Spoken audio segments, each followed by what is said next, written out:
DBH-ko lehenengo mailatik laugarren mailara ezartzen dena, gaur-gaurkoz ia 1000 ikaslek parte hartzen dute. Maider Aranguren. Helburua DBH-ko ikasleen artean ongizate emozionala bermatzea da. 100 ikastetxe baino gehiagotan jartzea aurre ikusten da ikasturte honetan, eta horietako bat Abadiñoko Institutua da. Gaur gurekin ditugu Marta López de Mendoza, Abadiñoko Institutuko zuzendaria, eta Alex Muela, Ziur programaren kideetako bat. Ze konta iguzu, zer da Ziur programa eta zergatik da garrantzitsua eskoletan institutuan martxan jartzea? Ziur programa da ongizatea sustatzeko programa bat, eta zergatik da garrantzitsua begira. Gaur egun, gure gazteek dauzkate erronka batzuk, bizitzari aurre egiteko erronka batzuk, eta gainera jakin badakigu beraien bizitzarekiko ongizate maila edo horren hautematea bajua dela. Orduan, hori dela eta ikastetxeetan osasuna sustatzeko guneak dira, eta lan hori egiteko behar dituzte evidentzian oinarritutako programak. Ziur programa hori da. Zeratik da evidentzian oinarritutakoa, zeren eta sustatzen duena da eduki jakin batzuen bitartez, eta modu progresiboan, hau da, DBH batetik 2, 3 eta 4 urteetan, jakintza batzuk bereganatzea ikasleek beraien ongizate maila eta batez be konpetentzia sozio-emozionalak irabazteko.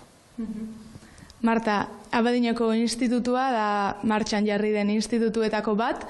Zergatik erabaki zenten martxan jartzea eta ze jarduera eraman dituzu aurrera denbora honetan?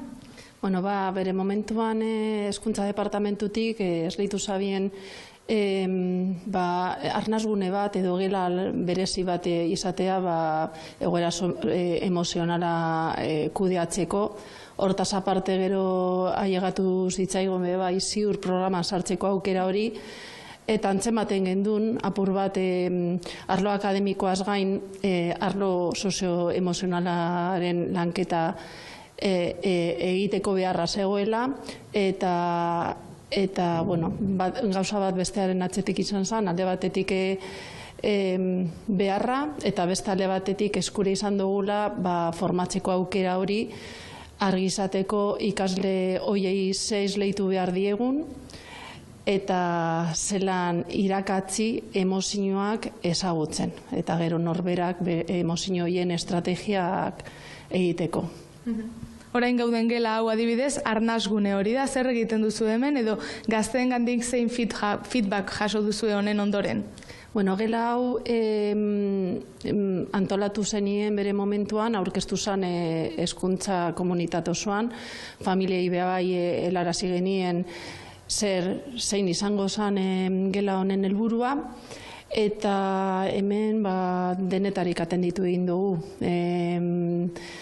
Emozio handiko momentu batzuk, ansietate momentu batzuk, norbanako sentimentuak helarazteko gune bihurtu da, eta modu pribatu batien eta profesionalek bebai binkulua sortarazteko aukera esleitzen du gela honek.